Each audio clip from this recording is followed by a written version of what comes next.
दादाजी और पोता अगर दोनों को आमने सामने खड़ा कर दिया जाए तो जाहिर सी बात है जहां दादाजी का अपना एक्सपीरियंस काफ़ी ज़्यादा रहेगा और वहीं पोता कहीं ना कहीं स्मार्ट रहेगा क्योंकि वो आज की पीढ़ी का है।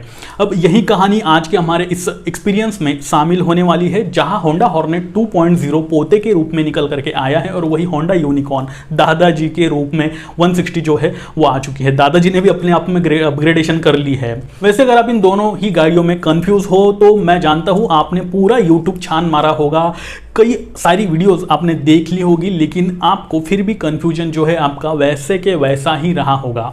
Don't worry. तो आइए जानते हैं इन दोनों ही गाड़ियों के बारे में कुछ प्रैक्टिकल चीजें, इन डेप्थ एनालिसिस जो कि आपको सिर्फ इसी चैनल पर देखने को मिलेगा। बने रहिए मेरे साथ। मैं हूं चेतन पाटिल, आप देख रहे आस्क ऑटो गुरु। सबसे पहले अगर मैं बात करूं लुक की तो ये एक सब्जेक्टिव मैटर होता है। वैसे भी मैंने शुरुआत में ही कहा एक दादाजी है और एक पोता है तो दोनों का लुक बहुत ज़्यादा डिफरेंट है, लेकिन कहीं ना कहीं एक्सपीरियंस कहीं ना कहीं सिमिलर आने वाला है। मैं आगे बताऊंगा आपको।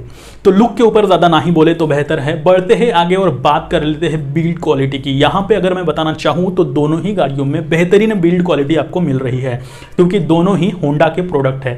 तो उस हिसाब से देखा जाए तो हर जगह जहाँ जहाँ आपको ज़रूरत है वहाँ वहाँ अच्छी तरह का प्लास्टिक, अच्छी क्वालिटी का ग्लास क्वालिटी, अच्छी क्वालिटी का जो मडगार्ड्स है वो सारी चीज़ें, सीट क्वालिटी, हेडलाइट की क्वालिटी, इंडिकेटर्स की क्वालिटी, चेसिस की क्वालिटी, सब कुछ बेहतरीन यहाँ पर मिला हुआ है। इसमें किसी भी तरह का कोई दोहराया नहीं है। होंडा हॉर्नेट 2.0 जिसका कर्व वेट 142 kg है वही यूनिकॉर्न का 140 kg है, तो 2 किलो से हॉर्नेट ज़्यादा है और जिसका प्रभाव आपको हाईवे पर भी दिखने वाला है। वही अगर आप इन दोनों ही गाड़ियों को कभी कभार अगर ऑफ रोडिंग करना चाहते हो या फिर आपको कहीं खराब रास्तों पर चलाना पड़े तो इन दोनों का ग्राउंड क्लियरेंस में भी फर्क है। हॉर्नेट 167 मिल रहा है, यूनिकॉर्न का 187 मिल रहा है जो कि ज़्यादा है। तो यूनिकॉर्न आपको ज़्यादा खराब रास्तों पर भी अच्छे से सस्टेन कर लेगी हॉर्नेट के मुकाबले। वही जब दोनों ही गाड़ियों को आप आमने सामने खड़ा करोगे और इनका इनिशियल पिकअप चेक करोगे तो यहाँ पे Honda hornet clear cut winner निकल करके आती है। इसका ये रीज़न है क्योंकि इसमें ड्यूअल वायर जो ड्यूअल थ्रोटल रिस्पॉन्स है वो दिया गया है और यूनिकॉर्न में ऐसी कोई भी चीज़ नहीं है, जो नॉर्मल अपनी सिंगल वायर होती है वो लगा करके मिल रही है। जाहिर सी बात है यूनिकॉर्न के मुकाबले हॉर्नेट का आपको पिकअप अच्छा मिलने वाला है। तो अगर टर्निंग रेडियस की बात कर ली जाए तो यूनिकॉर्न का जो व्हील बेस है वो थोड़ा कम है और उतनी कम जगह में वो घूम भी जाती है हॉर्नेट के मुकाबले जिसका 1355 mm है। तो जाहिर सी बात है सिटी राइडिंग में यूनिकॉर्न आपको ज्यादा अच्छी सपोर्ट करने वाली है क्योंकि वो कम जगह में घूम जाएगी। साथ ही हॉर्नेट के मुकाबले जो आपकी यूनिकॉर्न है उसकी सीटिंग पोजीशन सिटी राइडिंग के लिए भी बेहतरीन है। पूरी तरह से स्ट्रेट आप बैठ सकते हो, ज्यादा एग्रेसिव सीटिंग पोजीशन नहीं है तो ट्रैफिक में बार बार ब्रेक लगाना, चलाना, लगाना, तो ये वाली जो प्रक्रिया है बार बार होते रहती है। यूनिकॉर्न पर आप अच्छे से सस्टेन कर लोगे। कहीं ना कहीं हॉर्नेट पर थोड़ा सा आपको एग्रेसिव सीटिंग पोजीशन मिलने के जो कारण है उस वजह से सिटी में लंबे ट्रैफिक के दौरान आप कहीं ना कहीं इरिटेट हो सकते हो, जो कि ये प्रैक्टिकल बात है। उसके अलावा जब आप इन दोनों ही गाड़ियों को हाईवे पर लेके जाओगे तो यहाँ पे हॉर्नेट कहीं ना कहीं विन होती है क्योंकि इसका इंजन भी बड़ा है। हॉर्नेट 100+ आराम से चली जाती है, लेकिन 110 या फिर मतलब 105-108 किलोमीटर पर हावर के बाद आप इसे दौड़ाने लग जाते हो हॉर्नेट को तो कहीं ना कहीं थोड़ा सा अनकंफर्टेबल फील होता है। इतना स्पीड वैसे भी मत लेके जाना इस गाड़ी को। वही अगर यूनिकॉर्न का आप लेके जाओगे तो 90-95 तक ये गाड़ी आराम से चलती है, उसके बाद भी चली जाती है, लेकिन उसके बाद मतलब 100 किलोमीटर पर हावर के किलोमीटर के प्लस में अगर आप चलाना चाहोगे तो कहीं ना कहीं आपको अनकंफर्टेबल फील होने लग जाएगा। वही इन दोनों ही गाड़ियों की जो हैंडलिंग है उसे और भी बेहतर बनाते हैं इन दोनों के ट्यूबलेस टायर्स। फर्क है तो बस साइज का। हॉर्नेट के फ्रंट में आपको 110/70 के 17 इंचेस और रियर में 140/70 के 17 इंचेस के ट्यूबलेस टायर्स मिल रहे हैं। वही यूनिकॉर्न के फ्रंट में 80/100 और रियर में 100/90 के 18 इंचेस के टायर्स मिल रहे हैं। तो ये फर्क है। अब होंडा हॉर्नेट के टायर्स थोड़े से ब्रॉड है, इस वजह से ये कॉर्नरिंग भी अच्छे से कर लेती है और स्टेबल एबिलिटी जो है रोड पर हाईवे पर चलाने की जो कॉन्फिडेंस है, जैसे मैंने कहा था कॉन्फिडेंस लूज हो जाता है हाई स्पीड पर, तो वो यूनिकॉर्न पर कहीं ना कहीं महसूस होगा, हॉर्नेट पर ज़्यादा स्पीड पे महसूस होगा। यही एक रीज़न है इसका। साथ ही दूसरा रीज़न इनका ऐसा है कि यहाँ पे इंजन की भी कैपेसिटी दोनों की अलग अलग है। तो अगर हॉर्नेट की मैं बात करूँ तो यहाँ पे 184.40 cc air cooled four stroke single cylinder BS6 engine मिल रहा है, ये FI के साथ मिल रहा है और यहाँ पे HET टेक्नोलॉजी जो होंडा की अपनी स्टैंडर्ड टेक्नोलॉजी है वो मिल रही है। और यहाँ पे आपको सेल्फ स्टार्ट का ऑप्शन मिल रहा है। मैक्सिमम पावर 17.26 PS की जनरेट करता है और मैक्सिमम टॉर्क 16.1 Nm का जनरेट करता है। अब इस इंजन के बारे में अगर बताना चाहूँ तो जी हाँ, ये जैसे मैंने कहा पोता एडवांस है, तो वही चीज़ है, काफ़ी ज़्यादा स्मूथ इंजन है ये। आप एक ई व्हीकल जैसे कि इलेक्ट्रॉनिक व्हीकल चला रहे हो इस तरह का कुछ महसूस होगा 60-70 के स्पीड पर भी। तो काफ़ी स्मूथ इंजन है, मतलब ये होंडा ने अपनी महारत हासिल कर रखी है। होंडा जो इंजन बनाता है काफ़ी स्मूथ इंजन बनाता है। वही जैसे मैंने कहा 95, 100 प्लस भी ये गाड़ी चली जाती है। इतने में भी इसकी जो इंजन पर किसी भी तरह के वाइब्रेशंस महसूस नहीं होते हैं और ना ही किसी तरह का कोई आपको आवाज नॉइस महसूस होता है। अब अगर यूनिकॉर्न की बात करूं तो यहाँ पे इसका इंजन कहीं ना कहीं थोड़ा सा कम यानी कि छोटा मिलता है। 162.7 CC single cylinder air cooled 4 stroke BS6 engine मिल रहा है। यहाँ पर भी आपको FI मिल रहा है और इसकी जो मैक्सिमम पावर है वो 12.91 PS की है और मैक्सिमम टॉर्क 14 Nm का आपको मिल रहा है। और यहाँ पे आपको किक और सेल्फ स्टार्ट दोनों ऑप्शन मिल रहे हैं, जो कि हॉर्नेट में सिर्फ सेल्फ आपको मिल रहा है। इस गाड़ी का भी इंजन कहीं ना कहीं स्मूथ ही है, वैसे होंडा के ही इंजन है, स्मूथ ही होते हैं। दोनों में 5 स्पीड गियर बॉक्स आपको मिल रहा है। हॉर्नेट के गियर बॉक्स में आपको एक एडवांटेज यानी कि एक प्लस पॉइंट देखने को मिल जाएगा, वो ऐसा है कि अगर आप 4th गियर में भी हो या फिर 3rd गियर में भी हो तो ऐसे में आप 20-25 किलोमीटर पर आवर इतना कम स्पीड में भी चला सकते हो। नॉर्मली ये होता है कि अगर इतने कम स्पीड पर 3rd या फिर 4th गियर है यानी कि कम स्पीड पर हाई गियर है तो गाड़ी खटखट खटखट करने लग जाती है और रुक जाती है, बंद पड़ जाती है। वो वाली चीज आपको यूनिकॉर्न में देखने को मिलेगी। लेकिन आप 20-25 किलोमीटर पर आवर के स्पीड पर भी हाइयर गियर में होंडा हॉर्नेट के साथ चल सकते हो। तो अक्सर अगर आपकी लॉन्ग राइड हुआ करती है, जैसे कि आप ट्रैफिक में भी चल रहे हो और हाईवे पर भी चल रहे हो, तो बार बार गियर उतारने की जरूरत नहीं पड़ेगी। दोनों के ही गियर शिफ्टिंग भी स्मूथ ही है, यहाँ पर किसी भी तरह का कोई प्रॉब्लम आपको नहीं आने वाला। वही दोनों ही गाड़ियों की पूलिंग पावर जो कैपेसिटी है काफ़ी अच्छी है। जैसे कि आप 2 बंदे बैठे हो, साथ ही कुछ वेट है, आपके पास बैग वगैरह है और ऐसे में भी आप बड़ी सी बड़ी चढ़ान दोनों ही गाड़ियों पर आराम से क्रॉस कर सकते हो। फर्क आता है वो है इन दोनों के सीटिंग पोजीशन का।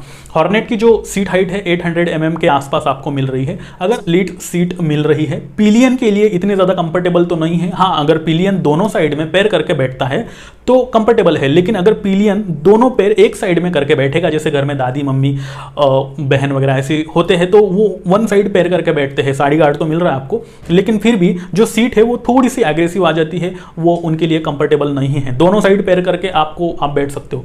अब यूनिकॉर्न का ये एडवांटेज है, यहाँ पे आपको 798 mm की सीट हाइट मिल रही है। 5.4 फीट के बंदे भी इस गाड़ी को चला सकते हैं और साथ ही दोनों के लिए काफी कंफर्टेबल सीट है। पूरी लंबी चौड़ी सीट यहाँ पे मिल जाती है आपको, सिंगल सीट है। अब यहाँ पे डबल साइड पैर करने वाला हो या फिर सिंगल साइड पैर करके बैठने वाला हो, दोनों के लिए कंफर्टेबल सीटिंग पोजीशन यहाँ पर मिल रही है। तो अगर लंबी राइड करनी हो तो यूनिकॉर्न आपको ज्यादा दूर तक सस्टेन कर लेगी, लेकिन हॉर्नेट कहीं ना कहीं पिलियन के लिए और राइडर के लिए लंबी राइड के दौरान थोड़ी सी थकान महसूस करा सकता है। वही लंबी राइड की मैं बात कर ही रहा हूं तो हॉर्नेट के फ्रंट में आपको अप साइड डाउन फोक और रियर में मोनोशॉक सस्पेंशंस मिल रहे हैं, जो कि थोड़े से अच्छे माने जाते हैं यूनिकॉर्न के सस्पेंशंस के मुकाबले, क्योंकि यहां फ्रंट में आपको टेलीस्कोपिक और रियर में हाइड्रोलिक मोनोशॉक यूनिकॉर्न में मिल रहे हैं। तो ये चीज है, लॉन्ग राइड या फिर खराब रास्तों पर आपको हॉर्नेट थोड़ी सी ज्यादा अच्छी सस्टेन कर लेगी। दोनों ही गाड़ियों के ब्रेकिंग में भी फर्क है। सिंगल चैनल ABS आपको हॉर्नेट में मिल रहा है, यूनिकॉर्न में भी सिंगल चैनल ABS मिल रहा है, लेकिन सिंगल डिस्क के साथ, और आपको हॉर्नेट में 2 डिस्क मिल रहे हैं। तो जाहिर सी बात है, जहां पर 2 डिस्क है उसकी ब्रेकिंग बेहतरीन ही होने वाली है। वैसे अगर देखा जाए कैलकुलेशन करके तो स्पीड के हिसाब से और सीसी के हिसाब से हॉर्नेट की ब्रेकिंग कहीं ना कहीं ओके है, अच्छी है, और उसी के हिसाब से वही कैलकुलेशन अप्लाई करते हैं यूनिकॉर्न पे तो उसकी भी ब्रेकिंग कहीं ना कहीं अच्छी ही है। लेकिन फर्क आगे आपको डार्क नाइट में अगर आप इन दोनों ही गाड़ियों को चलाते हो तो वहां पे हेडलाइट का पड़ता है। हॉर्नेट में आपको हजार्ड लाइट मिल रहा है, यानी कि चारों इंडिकेटर एक साथ मिल जाते हैं, और LED हेडलैम्प मिल रहा है जो कि डार्क नाइट में काफी शार्प रास्ता आपको दिखा देता है। और यूनिकॉर्न में हैलोजन हेडलैम्प मिल रहा है। इसकी पहले से कंप्लेंट आई हुई है, बहुत पहले लोगों ने नाराजगी जताई हुई है और अभी भी वही चिपका करके दे दिया है होंडा ने। इतनी अच्छी गाड़ी है, लेजेंड गाड़ी है, लोग पल्सर के साथ साथ इसे भी पसंद करते हैं और आपने इसे LED के मुकाबले आपने बस हैलोजन दे दिया है होंडा। तो कहीं ना कहीं ये एक खटकने वाला पॉइंट है। अब ठीक है, इसका हेडलैम्प भी इतना बुरा भी नहीं है, अच्छा रास्ता आपको दिखा देता है, लेकिन सामने से कोई बड़ी ट्रक आ रही है, कार आ रही है, तो रास्ता कहीं ना कहीं दिखाने में मुश्किलें खड़ी कर देता है, which is not good thing for unicorn. Hornet में 12 लीटर का और यूनिकॉर्न में 13 लीटर का फ्यूल टैंक कैपेसिटी मिल रही है। दोनों ही गाड़ियों का माइलेज लगभग आपको 40 से लेकर 45 के बीच में मिल सकता है, कुछ लोगों को 50 तक मिला हुआ है। वैसे भी माइलेज हमेशा डिपेंड करता है आप लोगों की राइडिंग स्किल पे, आप किस तरह से गाड़ी चलाते हो, किस तरह से उसे यूज करते हो। अब अगर प्राइस की बात कर ली जाए तो यहाँ पे यूनिकॉर्न थोड़े से कम प्राइस में आपको मिल जाएगी। हॉर्नेट जो है आपको 1,26,000 से लेकर 1,30,000 एक शोरूम प्राइस है इसकी, उतने में मिल जाएगी। यूनिकॉर्न 1 लाख के आसपास आपको मिल जाएगी। प्राइस भी अलग अलग सिटी में अलग अलग होती है, मुंबई, दिल्ली, चेन्नई, कोलकाता, हैदराबाद, पुणे। तो आप आपके नजदीकी शोरूम पर जाकर इन दोनों की ऑन रोड प्राइस आपके सिटी में कितनी है पूछ सकते हो। सर्विस नेटवर्क होंडा ही है, दोनों का ओरिजिन एक ही है, दोनों का जन्मदाता भी एक है।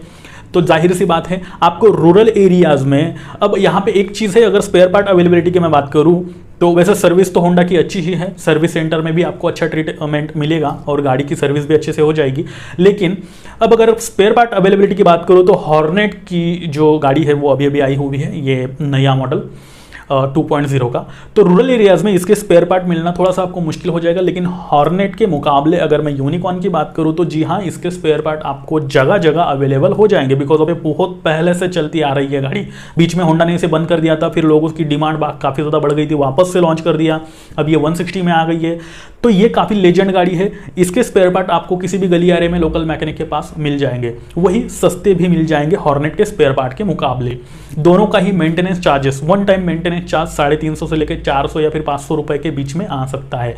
वैसे भी ये डिपेंड करता है आप कहाँ से मेंटेनेंस करा रहे हो। और दूसरी चीज़, अगर आप इसके अलावा कोई दूसरा स्पेयर पार्ट बदल रहे हो, चेंज कर रहे हो, तो उसकी कॉस्टिंग जाहिर सी बात है अलग ही आनी है। अब अगर मोरल की बात कर ली जाए, इतनी सारी रामायण महाभारत कहानी मैंने बता दी, अब यहाँ पे आपको कौन सी गाड़ी खरीदनी चाहिए। नो डाउट आपको, अगर मैं पर्सनली मेरे ओपिनियन की बात करूँ तो मैं हॉर्नेट ही खरीदूँ। भले मेरे 20-25 हज़ार रुपये ज़्यादा जा रहे हैं, लेकिन मेरे को कई सारी एडवांस चीज़ें मिल रही है। LED हेडलैम्प मिल रहा है, गियर का जैसे मैंने बताया आपको वो चीज़ मिल रही है, ड्यूल थ्रोटल का जो है कनेक्शन यहाँ पे मुझे मिल रहा है, और भी कई सारी चीज़ें मैं इस गाड़ी के साथ मुझे मिल रही है। तो मैं तो पर्सनली हॉर्नेट की ओर जाऊँ। अब आपके लिए मैं अगर बताना चाहूँ तो देखो, अगर आप हमेशा हाईवे पर चलते रहते हो या फिर बीच बीच में कभी कभी लॉन्ग राइड आपके होते रहती है और आप एक मॉस्कुलर लुक देख रहे हो, आप कॉलेज गोइंग स्टूडेंट हो, आप एक फंकी राइडर हो, आपको गाड़ी किसी भी तरह से चलानी, कॉर्नरिंग लेना, स्पीड में चलाना, वो चीज़ें कहीं ना कहीं पसंद है, तो जी हाँ, आप हॉर्नेट ले सकते हो। अब यूनिकॉर्न की बात करूँ तो अगर ऑफिस गोइंग पर्सन हो या फिर आपको दिन में 40-50 या फिर 70-80 किलोमीटर की ही राइडिंग होती है, अप एंड डाउन आप हमेशा करते रहते हो, आपको बहुत ही ज़्यादा उसका यूज़ नहीं है और ना ही बहुत ही ज़्यादा आप लॉन्ग राइड करते हो, एक classic look, simple and sober look आप देख रहे हो, तो डेफिनेटली आप यूनिकॉर्न 160 की ओर जा सकते हो। वैसे दोनों ही गाड़ियों का अपना अपना अलग फैन फॉलोइंग है, आप दोनों में से कोई भी एक चूज कर सकते हो, आपके ऊपर ही सारा डिसीजन डिपेंड रहेगा, जो कि आपका यूज है। दोनों में से कोई भी गाड़ी अगर आपके पास है तो आप आपका पर्सनल एक्सपीरियंस हमारे साथ शेयर कर सकते हो। मंडे को हमारा एक एपिसोड आता है आपकी बात आस्क ऑटो गुरु के साथ, जहां पर मैं आप ही के द्वारा भेजे गए रियल लाइफ एक्सपीरियंस या फिर ओनरशिप रिव्यू को बाकी लोगों के साथ शेयर करता हूं। इसी के साथ मैं चेतन पाटिल लेता हूं आपसे विदा और फिर से मिलता हूं ऐसे ही किसी नए इंटरेस्टिंग वीडियो के साथ। तब तक के लिए नमस्कार।